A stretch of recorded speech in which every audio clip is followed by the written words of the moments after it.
Hello friends, welcome back to our channel Padhai world. तो आज की इस वीडियो में हम कवर करेंगे chapter number 1, orientating ourselves the use of coordinates. यह है chapter number 1, class 9 Ganit Manjari maths textbook का चैप्टर। तो सबसे पहला आ जाता है हमारा माइंड मैप, और ये हमारा माइंड मैप है। तो माइंड मैप में सबसे मेन आ जाते हैं हिस्ट्री, क्या हमारा कोऑर्डिनेट सिस्टम है, डिस्टेंस फॉर्मूला क्या है, कार्टेशियन प्लेन क्या है, उसके कोऑर्डिनेट्स और उसके एप्लीकेशंस। फिर आ जाता है नेक्स्ट डेरिवेशन।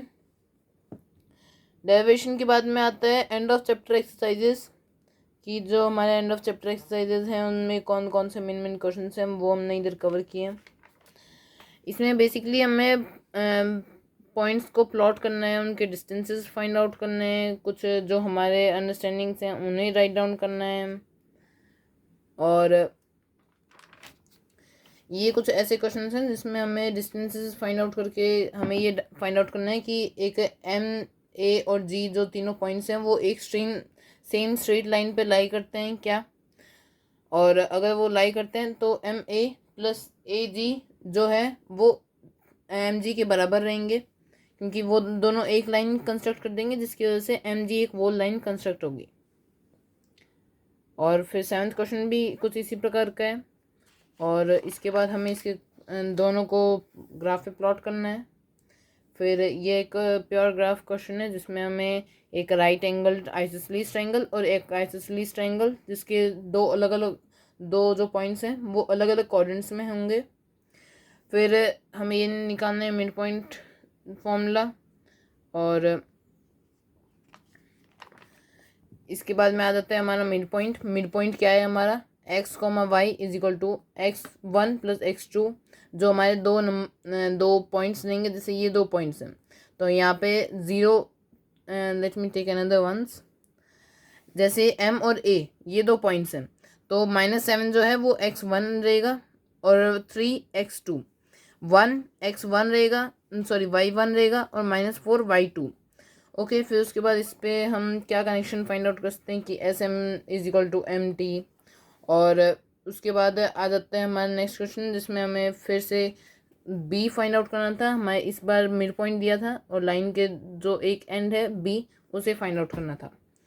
फिर उसके बाद अगर एक पॉइंट जो है पी और क्यू वो ए बी को ट्राइसेक्ट कर रहे हैं, मतलब 3 भागों में इक्वली डिवाइड कर रहे हैं, तो उनके कोऑर्डिनेट्स क्या होंगे।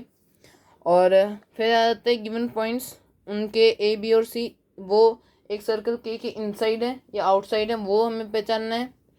और फिर उसके बाद आ जाता है नेक्स्ट क्वेश्चन, उसी का पार्ट है कि डी और ई जो क्वेश्चन हैं वो डी और ई जो पॉइंट्स हैं वो सर्कल के बाहर लाई करते हैं या अंदर लाई करते हैं।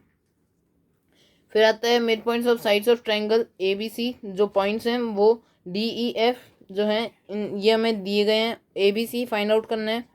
तो हमें उसके लिए क्या करना होगा कि डी जो है वो ए बी का मिड पॉइंट है, तो उसका मिड पॉइंट क्या है वो हम निकाल लेंगे। तो मिड पॉइंट से हमारा फॉर्मूला ये आ जाएगा इक्वेशन 1। और ई जो है बी सी का मिड पॉइंट है जिससे ये इक्वेशन आएगा, एफ ए सी का मिड पॉइंट है जिससे ये इक्वेशन आएगा। तीनों को ऐड करेंगे फिर उनमें 2 इक्वेशंस और मिलेंगे। फर्स्ट इक्वेशन को 4th और 5th इक्वेशन से सब्ट्रैक्ट करेंगे तो हमें आंसर मिलेगा x3 की वैल्यू 1, y3 की वैल्यू 7।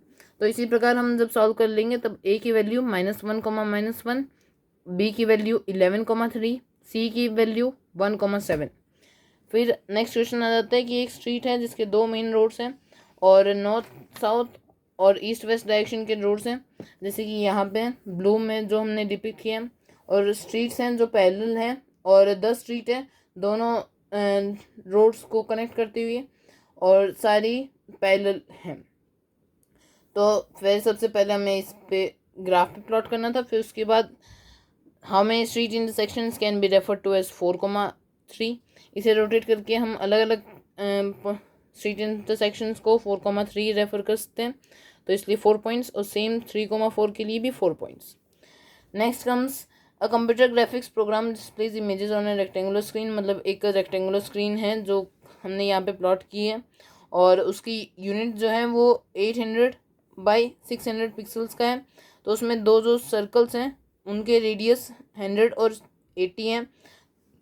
तो क्या वो उनका जो सर्कल है वो स्क्रीन के बाहर होगा, हाँ या ना। तो यहाँ पे उनका सर्कल जो है वो बाहर नहीं है। फिर उसके बाद क्या दोनों सर्कल्स इंटरसेक्ट कर रहे हैं, तो यहाँ से हम देखते हैं कि वो सर्कल इंटरसेक्ट नहीं कर रहे। फिर उसके बाद आ जाता है लास्ट क्वेश्चन, जिसमें हमें प्रूव करना है कि ए बी सी डी से जो क्वाड्रिलेटरल बन रहा है वो स्क्वायर है कि क्या है, और अगर स्क्वायर है तो क्यों है, उसका एरिया क्या होगा वो भी फाइंड आउट करना है। तो अगर वो स्क्वायर है तो स्क्वायर की प्रॉपर्टीज़ जो होती हैं कि A B is equal to B C equal to C D equal to D है, मतलब उसकी सारी साइड्स इक्वल है। बी डी और ए सी इक्वल है, मतलब उसके दोनों डायगोनल्स इक्वल हैं। तो इसे हम डिस्टेंस फॉर्मूला से फाइंड आउट कर लेंगे, और फिर उसके बाद ये प्रूव हो जाएगा कि ए बी सी डी एक स्क्वायर है, और उसका एरिया जो होगा वो एस स्क्वायर मतलब 10 स्क्वायर यूनिट्स होगा। तो इसी के साथ हमारा ये चैप्टर कंप्लीट हो जाता है friends. Thank you for watching my video till the end. Thanks for watching. Do like, share and subscribe my video, share it to your friends so that they can also complete up their notes. For more such videos, like and subscribe.